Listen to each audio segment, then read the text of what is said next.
ছোটবেলার exam preparation versus বড়বেলার exam preparation.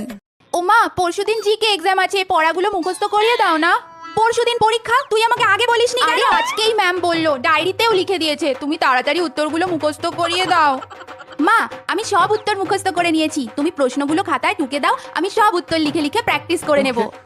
ও হ্যাঁ, কঠিন কঠিন বানানগুলো একবার ধরে নাও না, ভালো করে পরীক্ষা দেব, তাহলে 25-এ 25 পাবো, আর ম্যাম চকলেট দেবে। আরে এই মানা, সারাদিন ফোনটা না ঘেটে এবার অন্তত পড়াশোনা কর, কাল তো পরীক্ষা। এই শুরু হলো, আমার সব পড়া রেডি আছে, তোমাকে অত টেনশন নিতে হবে না, তুমি যাও।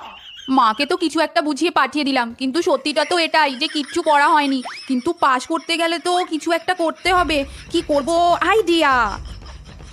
আচ্ছা শোন, তোদের কাছে যে নোটসগুলো আছে ওগুলো সব মাইক্রো জেরক্স করে রাখ, আর আমি বই থেকে কিছু ইম্পর্টেন্ট পেজেস মাইক্রো করে রাখছি, ওকে?